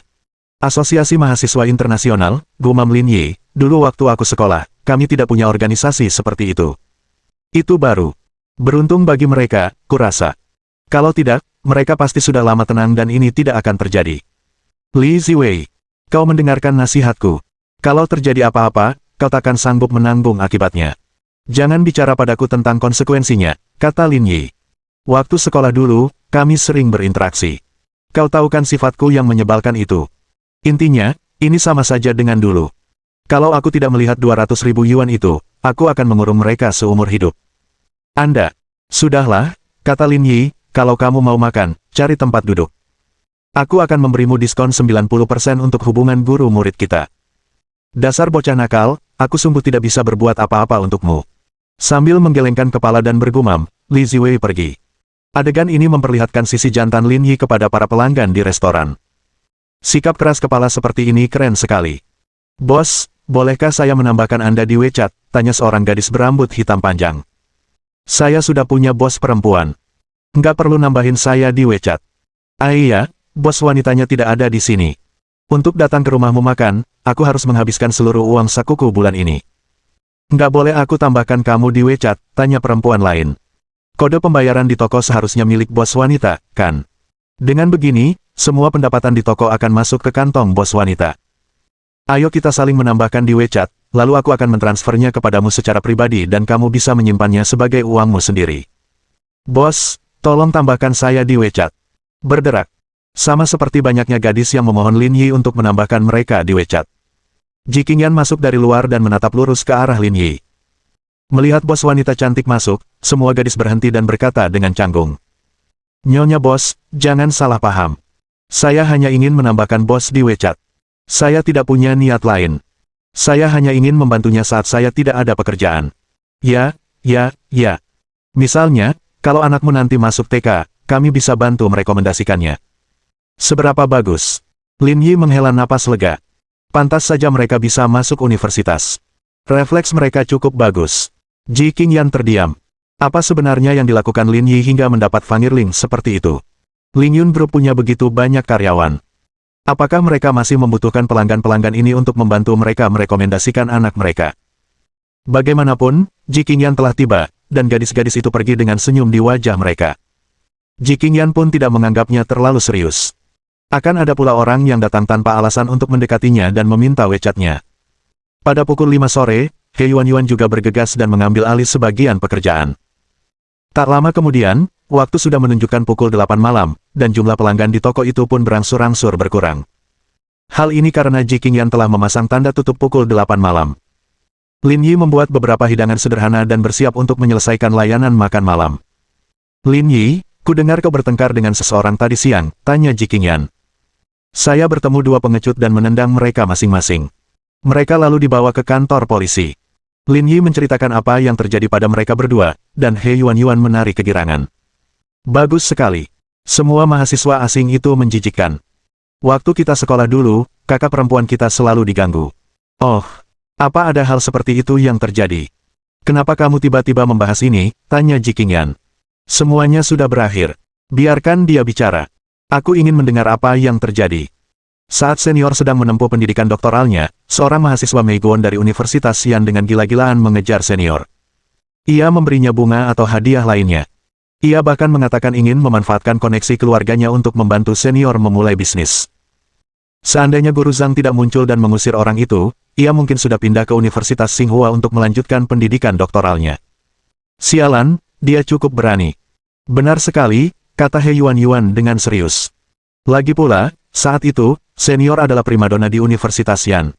Kejadian ini sempat membuat heboh, tapi senior mengabaikannya.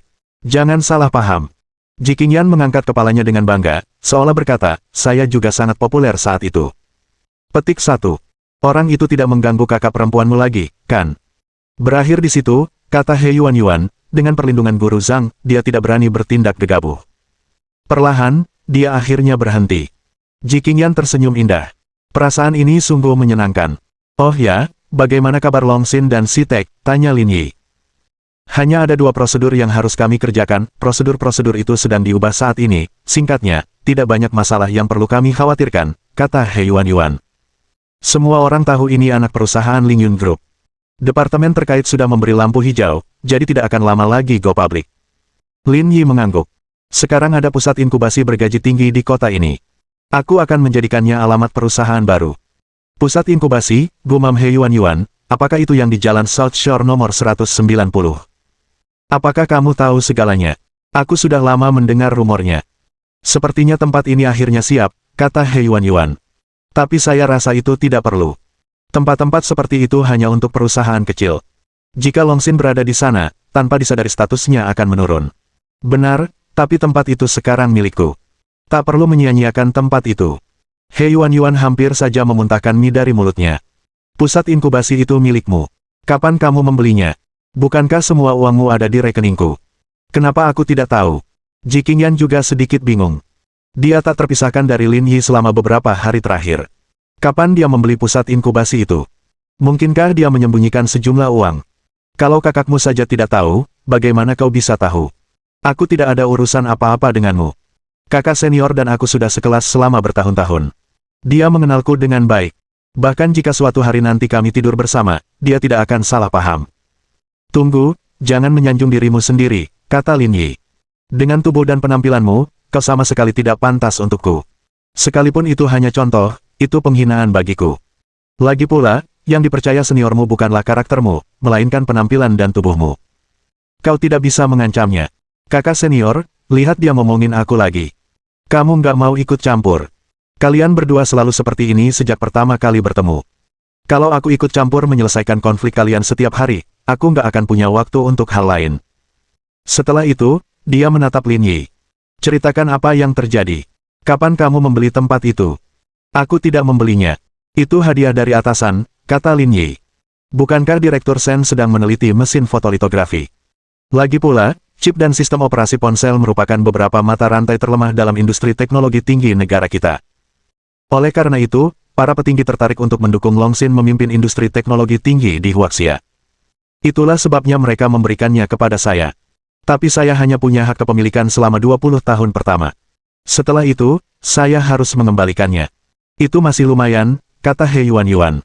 20 tahun ke depan akan cukup bagi kita untuk melakukan banyak hal. Terlebih lagi, ketika Ling Yun Group melantai di bursa, gelar ini akan sangat diperlukan. Ditambah dengan dividen dari sahamnya, kita bisa segera masuk jajaran miliarder. Cek. Membayangkannya saja sudah membuat saya puas. Cincin. Lin Yi hendak berbicara ketika ponsel di sakunya berdering. Nomor yang tidak dikenal. Halo, kamu siapa? Halo, Pak Lin. Saya si Shaoxing, kepala kantor polisi Zhengyang. Saya sudah menerima hasilnya setelah kejadian tadi siang, tapi saya ingin Anda datang ke sini untuk menandatangani dokumen dan mengambil uangnya. Apakah Anda bisa datang sekarang? Ya, aku akan sampai di sana dalam waktu setengah jam. Oke. Kami tunggu di sini. Setelah beberapa kata sederhana, Lin Yi menutup telepon. Apakah kamu butuh bantuan? Ji Qingyan dan He Yuan meletakkan sumpit mereka pada saat yang sama, seolah-olah mereka tidak akan makan lagi. Kantor polisi menelepon dan mengatakan bahwa kedua mahasiswa internasional itu sudah mengambil uangnya. Mereka bertanya apakah saya punya waktu untuk mengambilnya. Ayo pergi sekarang. Kita hampir selesai makan, kata Ji Qingyan. Silakan makan beberapa suap lagi. Mangkuk mimu masih lebih dari setengahnya. Sudah lewat jam 8. Kalau aku makan lagi, aku nggak akan bisa mencernanya malam ini. Tidak apa-apa kalau kamu tidak mau mencernanya. Kamu sudah punya pasangan, jadi kenapa kamu begitu peduli? Lin Yi berkata, apa, kamu sedang memikirkan orang lain? Jangan bicara omong kosong, gerutu Ji Qingyan sebelum menundukkan kepalanya untuk mengambil beberapa gigitan lagi. Namun, setelah memikirkannya, dia merasa kata-kata Lin Yi masuk akal. He Yuan memutar bola matanya. Ia tidak ingin melihat mereka berdua memamerkan kemesraan mereka dan pergi membersihkan diri. Setelah selesai makan, mereka merapikan toko, mengunci pintu, dan pergi ke kantor polisi Zhengyang di dekatnya. Tanpa diduga, Lin Yi melihat lebih dari 10 orang mengepung pintu masuk kantor polisi. Orang-orang ini memiliki warna kulit yang berbeda dan berpakaian modis. Ketika mereka melihat Lin Yi dan 2 orang lainnya datang, mereka memandang mereka dengan aneh. Ada apa dengan para mahasiswa asing ini? Kenapa mereka semua berkumpul? Tanya He Yuan lembut. Mereka mungkin dari Zonghai Teknologi dan datang ke sini untuk menjemput Lewis dan yang lainnya. Mungkin orang-orang ini mengumpulkan uang untuk mengganti rugi Anda. Siapa yang menyediakannya, tidak masalah. Tujuan kita cuma dapat uangnya. Kita tidak perlu khawatir tentang hal lain, kata Lin Yi santai, tidak peduli dengan mahasiswa asing yang berdiri di depan pintu. Namun, pada saat ini, jendela BMW seri 7 yang tidak jauh darinya perlahan turun. Di kursi pengemudi, duduk seorang pria asing berambut pirang dan bermata biru. Tatapannya memancarkan nafsu saat tertuju pada Ji Qingyan dan He Yuan. Bab 628 Operasi Balas Dendam. Pada saat yang sama, mereka bertiga tiba di kantor polisi. Wajah Louis dan Nathan diperban, dan mereka tampak sangat menyedihkan. Mereka berdua menatap Lin Yi dengan sedikit ketakutan. Melihat Lin Yi, si Shaoxing menyambutnya dengan senyuman, tidak berani lalai sedikit pun. Selesai, kan, kata Lin Yi. Semuanya sudah beres, kompensasinya sudah diterima. Si Shaoxing mengambil tas dari tanah dan menyerahkannya kepada Lin Yi. Tuan Lin, uangnya sudah datang. Silakan hitung. Aku tidak perlu khawatir tentang itu. Aku tidak akan repot-repot menghitungnya lagi. Apa tidak ada dokumen yang harus kuperiksa? Aku akan menandatanganinya sekarang. Oke. Si Shaoxing mengeluarkan dokumen yang telah disiapkannya sebelumnya. Lin Yi melihat isinya dan melihat bahwa semuanya bersifat prosedural, jadi dia tidak terlalu memperhatikannya dan menandatangani namanya. Pada titik ini, masalah ini selesai. Melihat Lin Yi menandatangani namanya, si Shaoxing menghela napas lega. Jarang sekali seseorang selevel Lin Yi bisa begitu mudah diajak bicara. Apakah kalian berdua menyadari bahwa kalian salah? Si Shaoxing menatap Louis dan Nathan. Mengerti, kata mereka berdua dengan enggan. Terlalu lunak, kata Lin Yi. Mengerti. Keduanya meninggikan suara dan berdiri tegak karena takut. Benar. Kalau kamu salah, kamu harus mengakuinya. Kalau kamu dipukul, kamu harus berdiri tegap. Karena kamu di sini, kamu harus mematuhi aturan kami. Jangan melakukan hal bodoh. Tak seorang pun dari mereka berbicara, tetapi jelas bahwa mereka berdua marah dan tidak benar-benar yakin. Meski begitu, Lin Yi tidak ingin menyelidiki rincian ini. Tidak ada gunanya berdebat dengan orang-orang seperti itu. Mereka bertiga kemudian berjalan keluar dari kantor polisi. Karena kita tidak ada kegiatan, mengapa kita tidak pergi ke pasar malam? Ide bagus. Aku sudah diperas habis oleh para kapitalis. Aku harus segera pergi ke pasar malam untuk mengisi kembali tenagaku, kata He Yuan. Lin Yi melirik Ji Qingyan. Kamu tidak makan saat kusuruh. Sepertinya kamu hanya menunggu untuk pergi ke pasar malam. Dia tersenyum malu-malu dan menyeret Lin Yi ke pasar malam. Pada saat yang sama, Louis dan Nathan keluar dari kantor polisi. Begitu melihat mereka berdua, warga yang berjaga di luar pun menghampiri mereka. Apakah kamu benar-benar dipukuli separah ini? Louis, ayahmu petinju profesional. Ada berapa orang di pihak lawan? Melihat keadaan mereka yang menyedihkan, para mahasiswa asing itu terkejut dan ngeri. Jangan bahas itu. Cuma ada satu orang, pria yang baru saja keluar. Dia sangat hebat. Aku bukan tandingannya, kata Louis dengan marah. Menurutnya, kalah dari orang Huaxian sangat memalukan. Sepertinya pria itu pasti berlatih kungfu Huaxian. Kalau tidak, dengan kekuatanmu, mengalahkannya bukanlah masalah. Baiklah, kita tidak usah bahas ini dulu. Brandon masih menungguku di sana. Dengan itu, Louis berjalan menuju BMW seri 7 yang diparkir tidak jauh darinya. Pada saat yang sama, orang-orang di dalam mobil juga keluar. Nama pria itu Brandon, seorang mahasiswa S3 di Universitas Fudan di Zhonghai. Ia juga presiden Asosiasi Mahasiswa Internasional Zhonghai. Asosiasi Pascasarjana sekolah-sekolah besar di Zhonghai semuanya berada di bawah yurisdiksinya.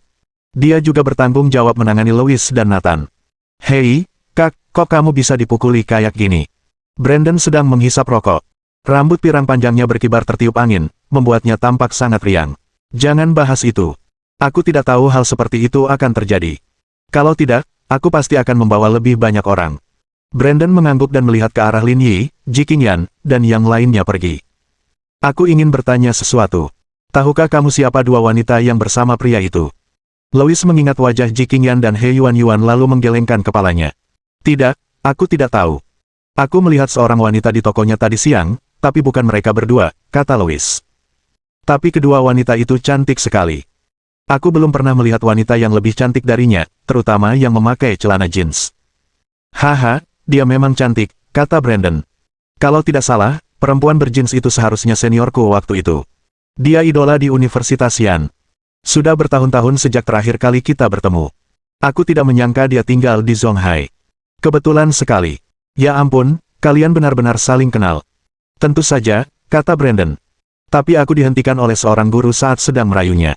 Kalau tidak, aku pasti sudah menjatuhkannya sekarang. Aku tidak menyangka akan bersama pria lain sekarang. Sayang sekali. Apa yang menyedihkan tentang itu? Coba pikirkan cara untuk merebutnya kembali. Caranya sangat mudah. Kakak kelasku ini tidak mudah dirayu, jadi aku tidak bisa terlalu cemas. Brandon berkata, masalah ini telah menimbulkan kehebohan. Banyak orang membicarakannya secara daring. Tidak hanya di Zonghai, tetapi banyak mahasiswa asing di seluruh Tiongkok juga memperhatikan masalah ini. Saya harus memikirkan cara untuk mengatasinya. Dari segi tingkat keparahan, apa yang terjadi hari ini jauh lebih rendah daripada insiden dengan mahasiswa asing di universitas normal.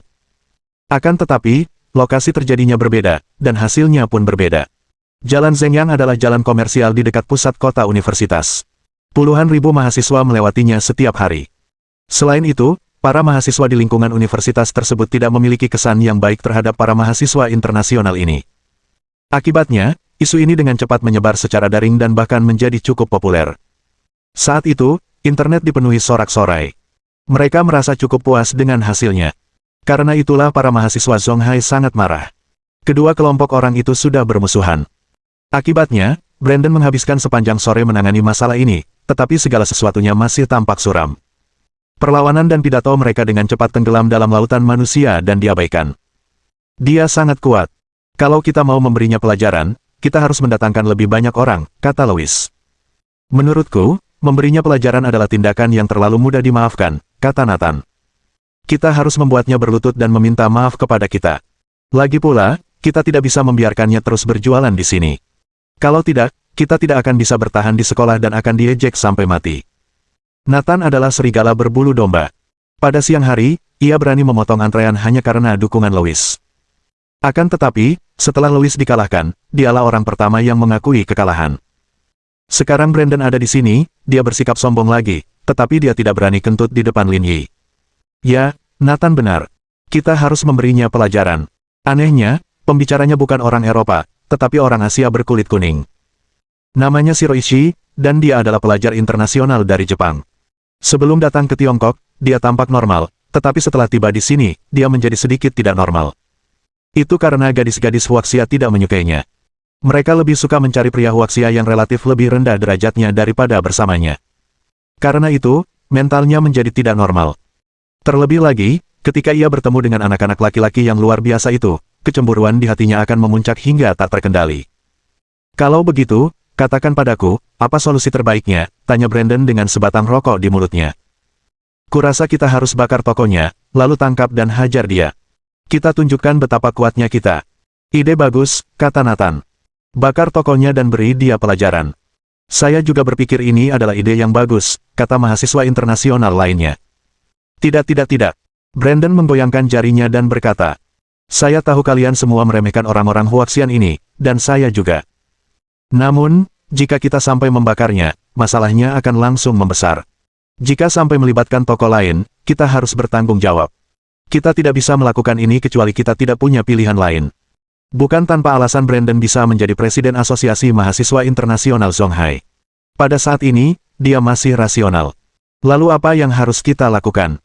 Memberinya pelajaran saja akan membuatnya terlalu mudah lolos, kata Louis. Gampang, kata Brandon dengan sebatang rokok di mulutnya. Kita akan menemukan beberapa orang malam ini dan menghancurkan tokonya. Bukankah itu akan mencapai tujuan kita? Mata Louis dan yang lainnya berbinar. Ini memang ide yang bagus.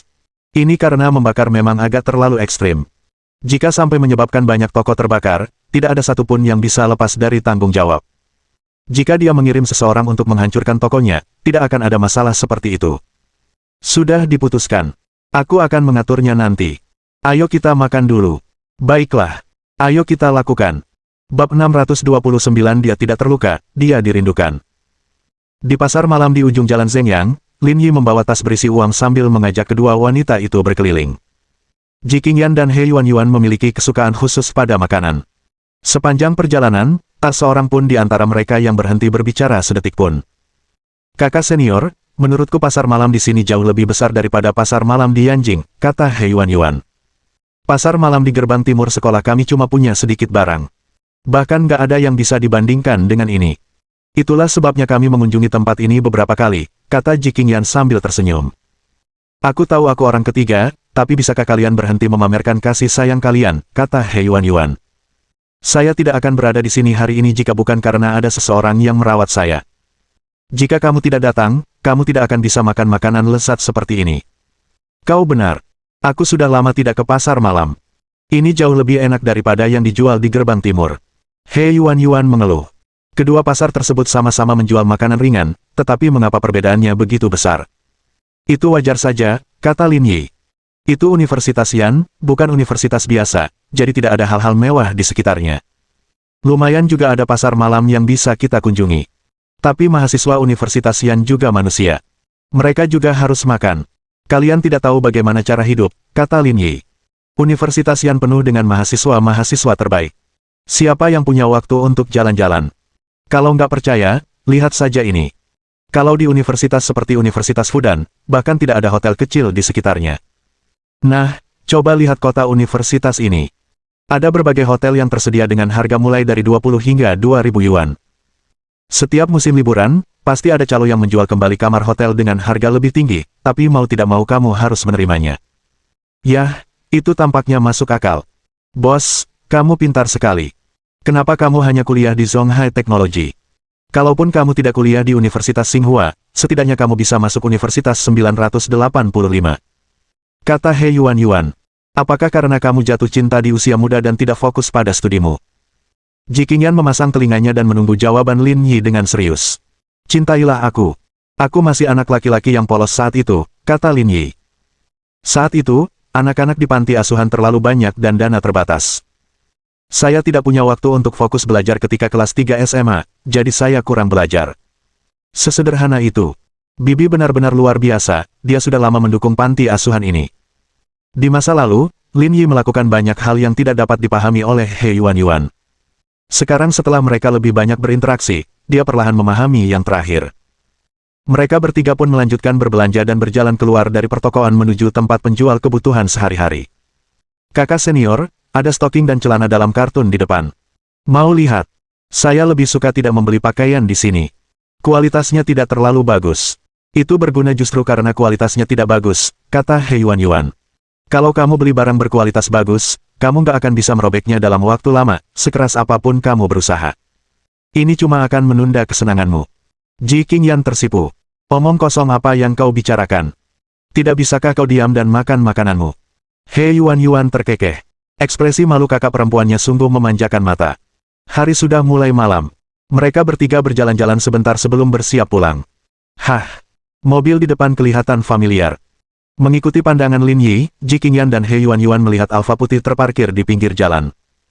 Mobil jenis ini tidak mahal. Setelah ditambah berbagai fitur, harganya hanya lebih dari 1 juta yuan. Namun, orang-orang yang membeli mobil jenis ini bisa dibilang berkelas. Apakah kamu tahu mobil itu?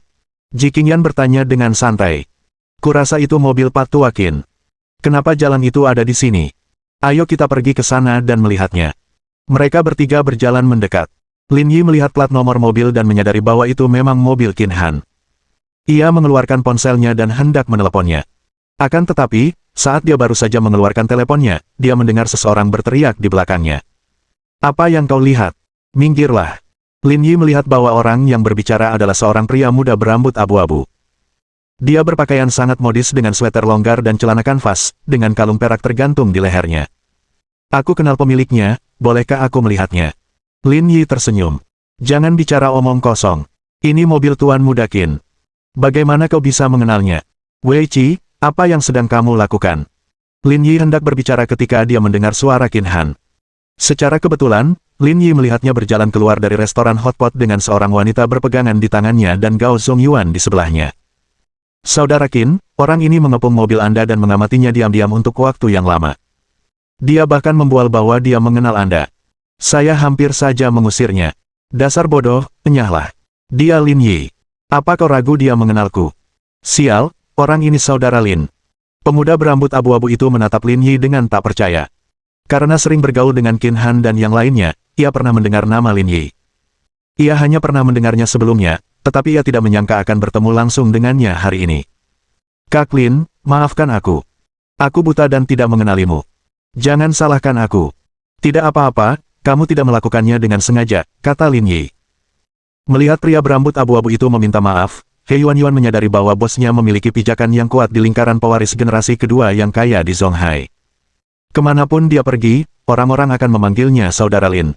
Kakak senior akan menjadi wanitanya kakak laki-laki mulai sekarang. He Yuan mendesah. Itulah mimpiku. Kenapa aku tidak menjadi wanitanya Big Brother? Aku malah semakin mirip Big Brother. Lin tua, ada apa? Kenapa kamu di sini? Tanya Qin Han. Aku buka toko di sini, dan mereka berdua datang untuk membantu. Setelah toko tutup hari itu, aku tidak ada kegiatan, jadi aku ke sini untuk melihat-lihat. Aku tidak menyangka akan bertemu denganmu. Sial, nggak mungkin, Kak Lin. Kamu buka toko di sini. Gao Zongyuan terkejut. Hanya untuk menikmati hidup. Kalau tidak, aku akan merasa terjebak. Saudara Lin, kenapa tidak bilang dari tadi? Anda bahkan tidak memberi kami kesempatan untuk mendukung Anda, kata Gao Zongyuan. Ini cuma toko kecil. Aku buka cuma iseng. Jalan Zhengyang 89. Silakan mampir kapan saja. Kalau begitu, kita berhenti ngobrol dan pergi ke Metropolis. Kita sudah lama tidak minum bersama, kata Qin Han. Seseorang seperti saya yang sekarang sudah punya keluarga dan pekerjaan, pada dasarnya harus mengucapkan selamat tinggal pada tempat seperti itu. Kalian berdua bisa melanjutkan hidup. Gao Zongyuan melirik He Yuan. Kak Lin, santai saja. Kakak ipar juga ada di sini. Ayo kita lihat bersama. Aku merasa kamu sedang merencanakan sesuatu yang jahat. Jiqingyan menutup mulutnya dan terkekeh. Dia mengerti apa yang dimaksud Lin Yi. Gao Zongyuan tampaknya jatuh hati pada Yuan. Lupakan saja Metropolis. Aku akan pesan meja untuk lain waktu. Hari ini agak malam. Tidak apa-apa, Metropolis memang bukan tempat untuk mengobrol, kata Gao Zongyuan sambil tersenyum. Setelah berbicara sebentar, kedua kelompok berpisah. Jangan seperti burung puyuh, ungkapkan pendapatmu, kata Lin Yi kepada He Yuan dalam perjalanan kembali ke toko. Aku tidak setinggi kakak senior, tapi aku juga tidak pendek. Aku tidak terlihat seperti burung puyuh, kata He Yuan. Terakhir kali kita rapat perusahaan, Pak Tua Gao terus melirikmu. Sepertinya dia tertarik padamu. Bagaimana menurutmu? Tanya Lin Yi. Meskipun dia agak mencolok, karakternya lumayan. Kalau kamu tidak suka, karakter Penatua Liang juga lumayan. Katakan saja siapa yang kamu suka. Aku akan membantumu. Tidak, aku akan melakukannya sendiri. Aku harus menemukan pangeran tampanku sendiri. Kamu tidak tertarik pada Laoki, kan? Tanya Lin Yi. Kalian berdua lembur di kantor setiap hari. Apa ada percikan api? Jangan bakar gedung Ling Yunku. Bagaimana mungkin? Saudara Qi dan aku adalah rekan kerja yang serius. Jangan bicara omong kosong, kata He Yuan. Sekarang, saudara Qi punya hubungan yang ambigu dengan wakil presiden salah satu departemen. Kalau kesempatan menikah saudara Qi hancur gara-gara kamu, kamu bakal jadi orang berdosa abadi. Sial, nggak mungkin. Pak Tua Qi ternyata punya hubungan asmara di kantor. Kita nggak bisa menilai buku dari sampulnya. Ini namanya tongkat bengkok. Waktu kamu pacaran sama kakak senior, bukannya kamu juga karyawan Chaoyang Group. Jangan konyol. Aku baru mulai pacaran sama dia setelah aku pergi. Dia memutar matanya. Tidak bisakah kalian berdua bersikap lebih normal? Oke. Berhenti bicara. Begitu mereka sampai di pintu masuk toko, mereka bertiga masuk ke mobil masing-masing. Lin Yi dan Jiqingyan kembali ke pavilion Jiushu, dan He Yuan kembali ke rumah. Mengapa aku merasa ada yang salah dengan He Yuan? Lin Yi duduk di sofa. Kupikir gadis seperti dia pasti sangat khawatir mencari pasangan. Aku tidak menyangka dia akan begitu menolak. Kamu tidak mengerti Yuan. Ada banyak hal tentangnya yang tidak kamu ketahui, kata Jiqingyan. Apa yang terjadi padanya? Apa dia disakiti oleh bajingan itu? Lin Yi merasa ini mungkin terjadi karena dia selalu mengatakan bahwa dia adalah seorang bajingan. Dia tidak terluka, dia dirindukan. Bab 630 Gunung dan Lautan dapat diratakan. Ketinggalan, kata Lin Yi. Dari apa yang kau katakan, kenapa aku merasa seperti ada kisah cinta di sini? Jiqingyan melepaskan ikatan rambut panjangnya dan duduk di sofa. Yuan jatuh cinta di usia muda saat dia SMA. Kamu tidak tahu ini, kan? Dia bisa masuk Universitas Yan meskipun jatuh cinta di usia semuda itu. Mengesankan. Itu belum semuanya. Saat itu, pacarnya di SMA juga pandai belajar, tapi dia sedikit lebih buruk daripada Yuan. Dia tipe orang yang hanya bisa masuk Universitas Tsinghua kalau rajin belajar. Di sisi lain, Yuan adalah tipe orang yang selalu berprestasi. Karena itu, saat ujian masuk perguruan tinggi, Yuan sengaja tidak menjawab soal besar kedua di ujian matematikanya. Dia sengaja mengurangi 10 nilai hanya agar bisa satu sekolah dengan cowok itu. Jadi, berapa nilai yang mereka dapatkan? Anak itu mendapat nilai 672, sedangkan Yuan mendapat nilai 673. Hanya kurang 1 poin. Lumayan bagus. Seharusnya mereka berdua masuk sekolah yang sama. Lin Yi sangat memahami perbedaan antara siswa berprestasi dan siswa nakal. Siswa berprestasi bisa mendapatkan nilai sebanyak yang mereka inginkan. Di sisi lain, nilai siswa yang buruk bergantung pada siapa yang duduk di sebelah kiri dan kanannya. Inilah perbedaan yang sangat besar dalam hasil mereka. Dia mengangkat bahu tak berdaya. Tidak. Tidak mungkin, itu tidak mungkin. Mungkin bagi kalian ini tidak seberapa, tapi bagi mereka berdua, satu titik sama dengan 1.300 km. Tahun itu, nilai minimum penerimaan Universitas Yan adalah 673 poin. Yuan nyaris tidak mencapai nilai minimum penerimaan dan diterima di Universitas Yan. Anak itu kuliah di Universitas Harbin dan mengambil jurusan komputer. Ji Qingyan mendesah dan menempelkan pipinya pada tangannya, hatinya terasa berat. Lalu, berakhir begitu saja. Dengan kepribadian He Yuan, seharusnya dia tidak bisa melupakan masa lalunya, kata Lin Yi. Bagaimana ini bisa berakhir semudah itu? Saat itu, saya bertemu Yuan di klub bahasa asing Universitas Yan dan hubungan kami sangat baik sejak awal. Suatu hari, dia bercerita tentang hal-hal ini kepada saya. Saya ingat setelah semester pertama berakhir, saat liburan musim dingin, kami berdua pergi ke timur laut bersama dan kuliah di Universitas Teknologi Harbin. Air mata menggenang di pelupuk mata Ji Qingyan saat itu. Aku ingat hari itu, salju turun lebat di kota es, jalanan tertutup salju dan pemandangannya sungguh indah. Kebetulan, kami berdua melihat anak laki-laki itu begitu kami melewati pintu depan. Lalu, apa yang dia katakan? Apa dia memeluknya? Atau mereka meninggalkanmu dan pergi ke hotel untuk bercinta dengan bahagia? Tidak juga, kata Ji Qingyan. Anak itu hanya bilang, lama tak berjumpa. Begitu saja, seolah-olah sudah tidak ada lagi hubungan di antara mereka. Ji Qingyan mengeluh, jika bukan karena perbedaan satu poin itu, mereka mungkin sudah memiliki akhir yang bahagia sekarang. Karena cinta mereka dipisahkan oleh gunung dan lautan, tetapi gunung dan lautan masih dapat diratakan. Mungkin orang-orang berbeda. Sejak saat itu, Yuan mencurahkan seluruh perhatiannya pada studinya dan menolak minat banyak pria berprestasi. Akhirnya, ia mengambil ujian pascasarjana di jurusan lain dan menjadi asisten dosen bersama saya. Kami kuliah magister dan doktor bersama, tetapi kami masih lajang sampai sekarang. Hidup itu tidak mudah. Kita bisa menuntun kuda ke air, tapi kita tidak bisa memaksanya minum. Tak ada orang lain yang bisa menolongnya. Lin Yi berkata, biarkan dia sendiri untuk saat ini. Tapi aku tetap merasa tidak baik untuk terus-terusan berlarut-larut. Ji Qingyan menyibakkan poninya ke samping. Dulu, kupikir akan ada percikan api antara dia dan kakak Qi saat bekerja di Lingyun Group. Aku tidak menyangka tidak akan ada reaksi sama sekali. Dengan kepribadian Old Qi yang tenang, jika Yuan berinisiatif untuk memulai sesuatu, mungkin saja hal itu bisa dilakukan. Tapi sekarang sudah terlambat. Seseorang sudah mendahuluinya. Itulah sebabnya saya cukup cemas. Saya berharap Yuan bisa membangun rumah tangga yang baik di masa depan. Aku tidak menyangka gadis cerewet ini punya cerita seperti itu. Ekspresi Ji Qingyan tampak sedih. Ia tidak tahu kapan simpul di hati He Yuan akan terlepas. Malam harinya, Lin Yi kembali ke ruang belajar sementara Ji Qingyan kembali bekerja. Ketika hampir tengah malam, mereka berdua kembali beristirahat.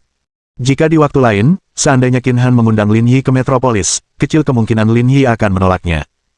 Namun, Lin Yi akan membuka profesi baru di tengah malam. Ia tidak ingin melewatkan momen ini, jadi ia memilih untuk pulang.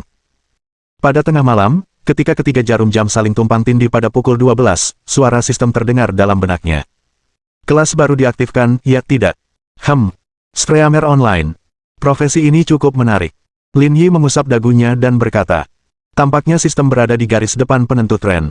Sejak ia mulai bekerja, Lin Yi pada dasarnya tidak pernah menonton siaran langsung. Namun, saat ia masih sekolah, ia pernah melihat beberapa di antaranya dan mengerti sedikit tentangnya, tetapi tidak banyak. Selain tas hadiah pemula, sistem tidak mengungkapkan banyak hal. Mungkin itu akan menjelaskan semuanya kepadanya dengan jelas saat dia memulai profesi barunya. Keesokan paginya, Lin Yi dan Ji Qingyan pergi bekerja seperti biasa. Hari-hari mereka berjalan tanpa masalah. Namun, ketika Lin Yi tiba di toko, dia menyadari bahwa ada banyak orang berkumpul di depan toko, menunjuk dan membicarakan sesuatu.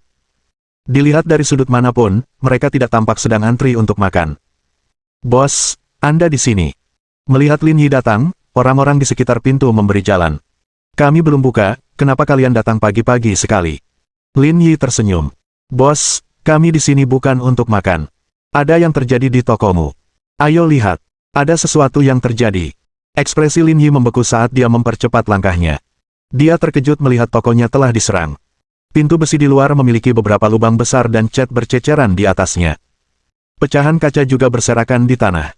Lin Yi melompat masuk melalui jendela dan mendapati bagian dalam toko berada dalam keadaan yang lebih menyedihkan. Meja dan kursi hancur berkeping-keping. Bahan-bahan di dapur berserakan di lantai. Di lemari anggur tua yang mahal hancur berkeping-keping. Pecahan kaca berserakan di mana-mana, menciptakan pemandangan yang sunyi. Bahkan manekin Neko yang dibeli Ji Qingyan pun tak luput dari kerusakan. Suasana hati Lin Yi luar biasa tenang. Dari situasi di tempat kejadian perkara, ia dapat mengetahui bahwa tersangka masuk melalui pintu belakang. Adapun siapa pelakunya, Lin Yi bisa menebaknya secara kasar. Orang-orang di sekitar semuanya orang biasa. Latar belakang mereka tidak sehebat Zhou Peng, jadi wajar saja mereka tidak berani melakukan hal seperti itu. Selain Louis dan Nathan, yang telah dipukulinya sehari sebelumnya, tidak ada orang lain yang akan melakukan hal ini. Memikirkan hal ini, Lin Yi tidak tahu apakah harus tertawa atau menangis. Siapa gerangan yang memberimu nyali, para pengecut? Mohon dukungan dari omom ante-ante sekalian, buat subscribe atau sharekan novel Mimin ke Facebook kalian, agar channel Mimin bisa terus berkembang. Dengan begitu, Mimin bisa lebih semangat untuk up novel seru lain ke depannya. Buat teman-teman yang sudah subscribe dan sharekan novel Mimin, Mimin ucapkan terima kasih sebanyak-banyaknya.